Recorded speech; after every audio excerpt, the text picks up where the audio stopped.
So what do you say we spend a little time in the garden today? All right, all right, all right.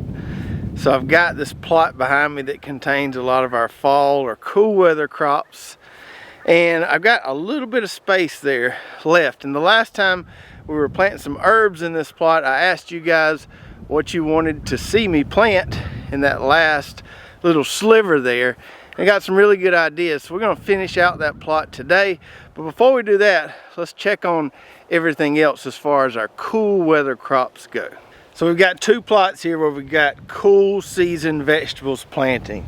We've got this one right here, and if you look to the back there, there's another one over there.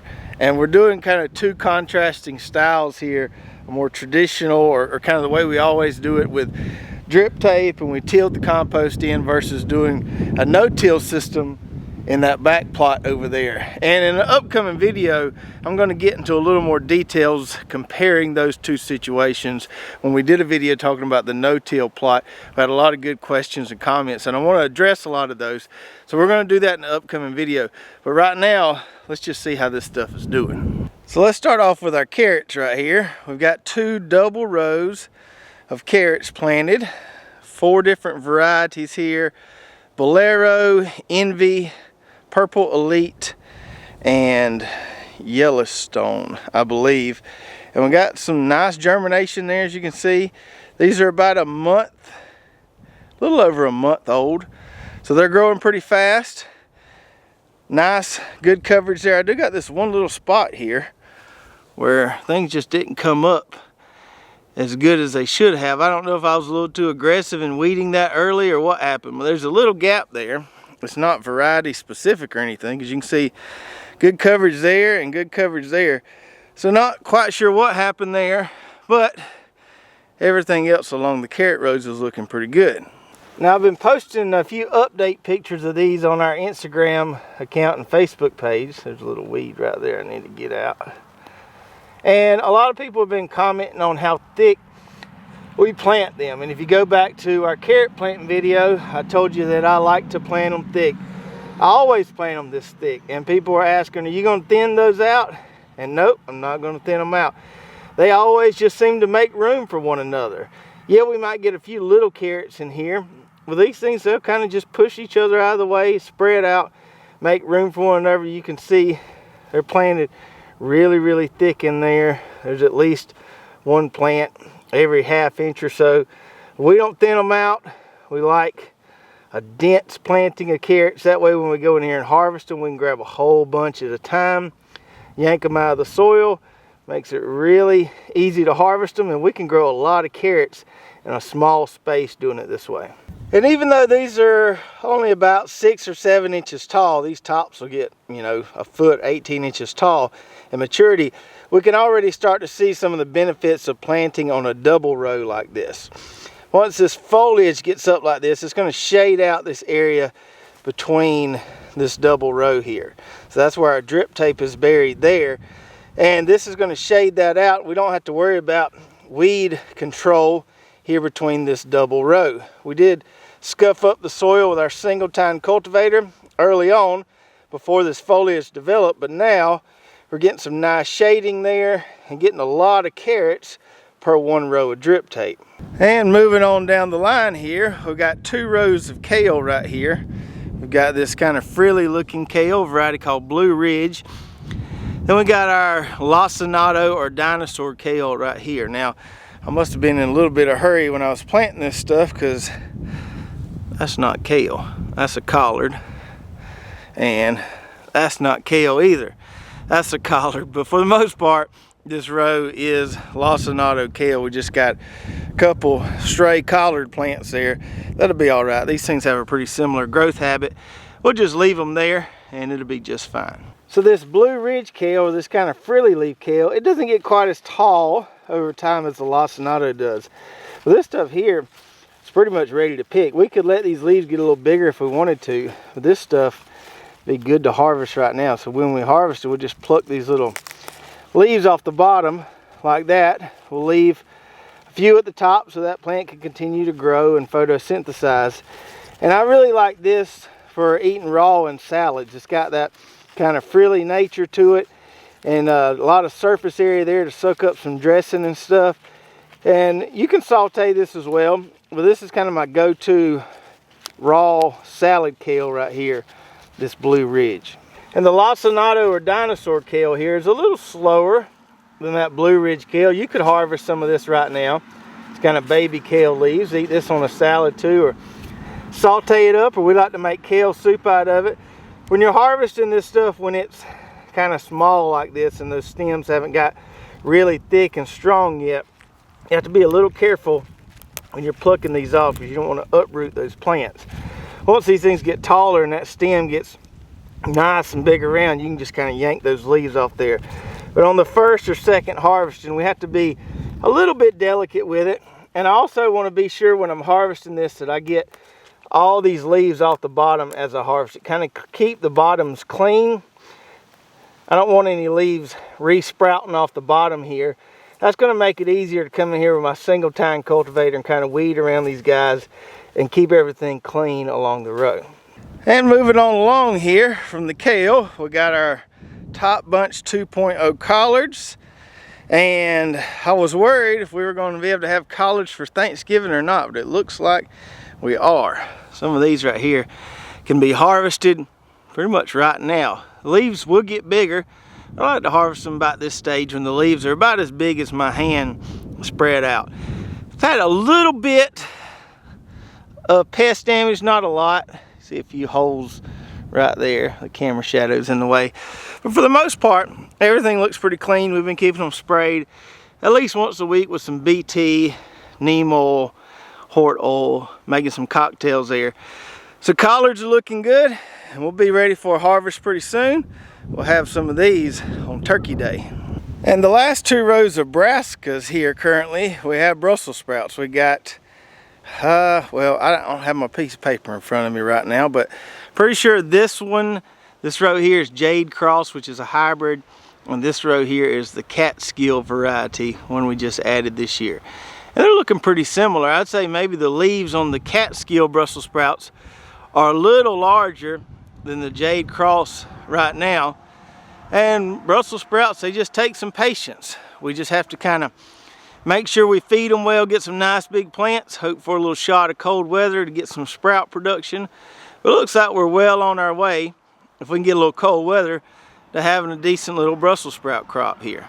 And then this last row here, which is the row we planted the last time we were in this garden on video, is where we have several different types of herbs. We've got our Italian basil right here. This stuff is starting to take off, get some nice height to it. Looking pretty good. And then we scoot on down here, we got our Thai basil. And this stuff started putting on some blooms pretty early, but a lot of our subscribers were telling me just to pluck them blooms off and they'll keep growing. So they're kind of showing some lateral growth now. You can see that guy right there, it's kind of spreading out a little bit. So happy with those. I'm no herb expert, but I'm learning from a lot of our good subscribers there. So nice growth on the Thai basil. Got a lot of it. And then come down here, we got our cilantro. Got a little bit of kind of wind burn on some of those, looks like. Well, they're looking pretty good. Got some nice green foliage there. No signs of bolting. They're enjoying this cool weather we've been having the last couple days, and we could probably start harvesting that pretty soon. I'll eat that stuff raw. Can't ever have too much cilantro on a taco or some chicken tortilla soup. And then at the tail end, we got some garlic chives here. Those took a little while to get going. Well, they're finally taking off a little bit. And had a few folks mention, wanted to make sure I knew that these were a perennial. And that's why I just planted this little bitty patch of them right here. Hopefully I can, with some deep cultivation, get rid of them if I want to, or I can pull them up and move them somewhere else to a more permanent spot. And so that left us with about 6 feet here on the end of this 30 by 35 plot. And this is where I asked you guys to give me suggestions of what to plant. So we're going to fill this in just a minute. We already got our drip tape buried here. Already got everything hooked up yesterday. Let's go take a look at our no-till plot real quick, and then we'll come back and fill in these 2 rows right here. And so here's the plot we're calling our no-till plot. where we had a iron clay pea cover crop, and we came in here and put 3 tons of compost down. Didn't till it in, just put it on top of the soil and planted right into that compost. Got some lettuce here in the first 2 rows. This is our Harmony butterhead lettuce. This stuff is looking good. It's starting to kind of tighten up in the middle there and form some heads. We could harvest it right now, and I may have some of it later today. But it's looking pretty good. It will keep getting bigger and bigger. Had 1 casualty right here, but that's all right. Everything else seems to be looking good. Soil's looking nice and fertile there.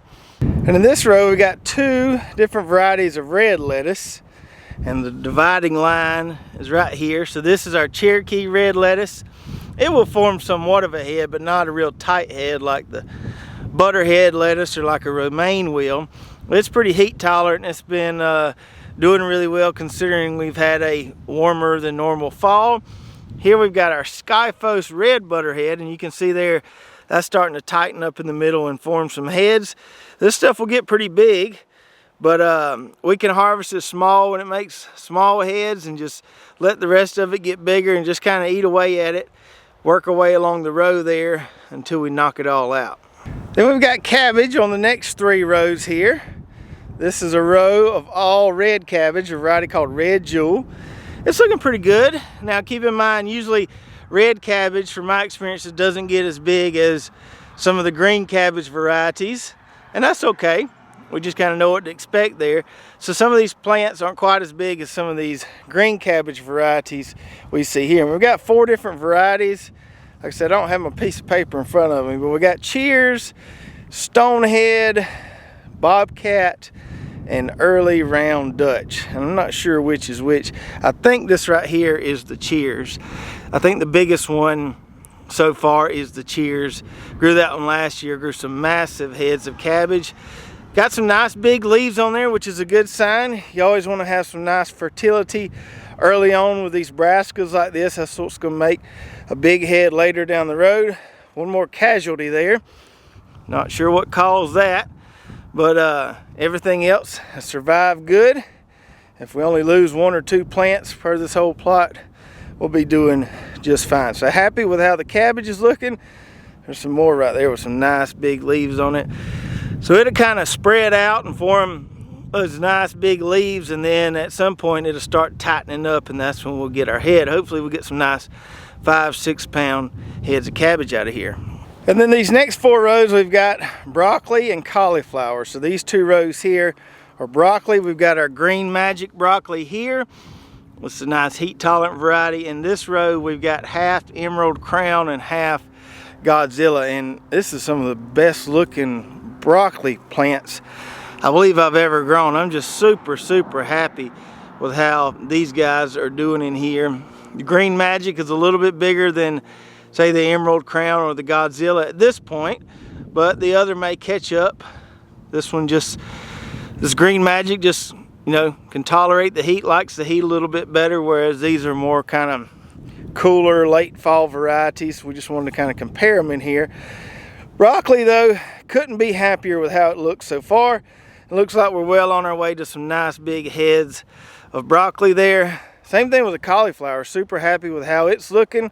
We've got some graffiti in here, some flame star yellow cauliflower, I think, and some white cauliflower varieties. Twister, Minuteman, I think we planted it here. Got nice big plants there. Always want to see those nice big leaves on the cauliflower. That's going to give us some good wrapping when we get the heads, kind of protect those heads from the sunlight. Keep them nice and bleach white. We can see, you see that kind of purple leaf there? That's how I know that's that graffiti variety. And so this is a purple cauliflower. Really beautiful, really tasty, and really good for you. And then on this final row in this no-till plot, I threw in some lettuce just a few days ago. These are 2 varieties I haven't ever grown before. One we just added, one we've had for a couple years. So this is a romaine here called Braveheart. And these don't look as good as I'd like them to, mainly because I left them in the tray too long. I should have planted them a week or 2 sooner than I actually did, but maybe they'll turn around here shortly. And this one over here, this kind of red looking lettuce, is called red deer tongue lettuce. Heard a lot of good things about this. I've never grown it before. It's looking okay. It's looking a little better than the romaine is, but should get some nice turnaround here. And I think this is better if you just kind of pick it off like we do the kale. I'm not sure we'll cut this as heads. We might just pick off the leaves here and there and let it just grow on up to be a nice big stalk. Okay, so with the exception of our allium plot, which we'll update on a future video, that's all the cool season stuff we have growing right now. That no-till plot there is completely full. And then now let's see what we're going to put in these last 2 rows in our traditional drip tape plot. Okay, so we had a lot of good suggestions as far as what to plant in these 2 rows behind me here. But after kind of tallying the votes and considering what I actually wanted to plant, this is what we got right here. So this is a flat. This is in one of our 162 cell trays of all top turnips. And I grew these last year. Man, this is just a great turnip variety.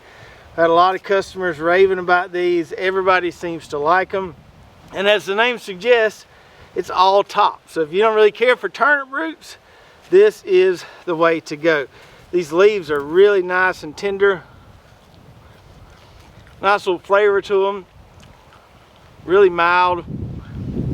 Tastes better than purple tops in my opinion. And personally, I'm just not a big fan of turnip roots. Growing up, we always just cooked the greens.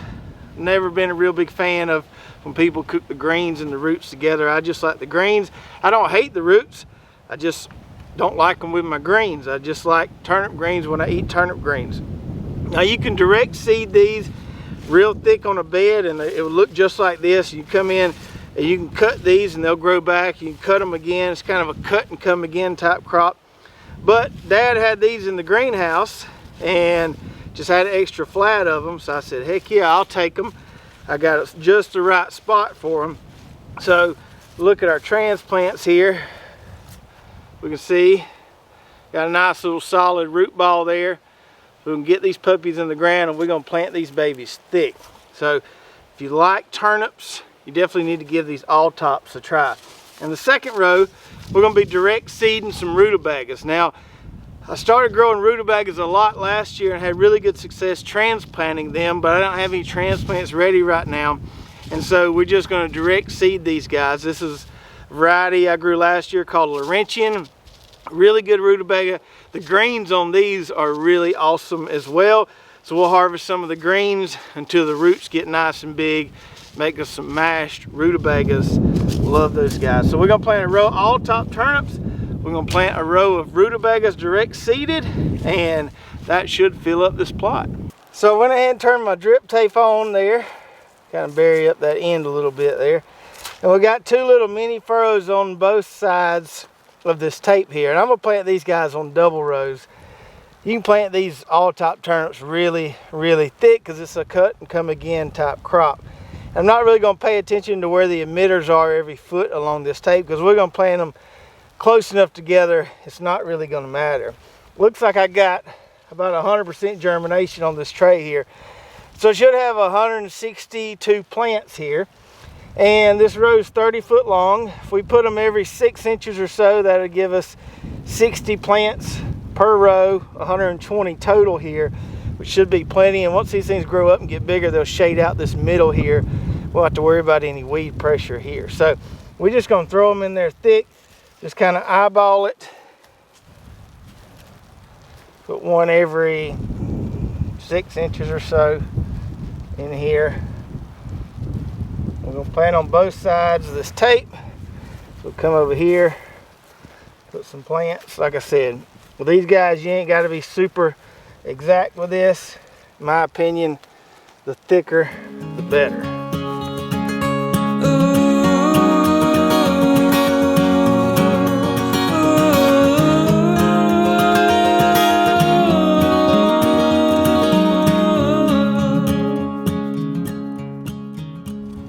And now for these rutabagas right here, I gotta be a little bit careful here. I can't plant these guys too thick because I won't get very big roots. So I need to spread them out a little bit. There's 100 seeds per pack. Got 2 packs here. So I'm gonna try to just use 1 pack per side here. We're going to do another double row. These guys plant a row here, plant a row here. That'll give them plenty of room, make some nice big roots there. Like I said, I got to be a little bit careful. I'm not that great at spreading seeds out when hand seeding. If you saw my carrots earlier, very good indication of that. But we're just going to kind of try to, the wind don't mess me up, try to just place these fairly evenly along this row here, and we'll just lightly cover them up. We don't need to plant them too deep. And then we'll just lightly close that furrow there. Like I said, I don't want to plant them too deep. We'll come through here with our rake, pack them down for some good seed to soil contact.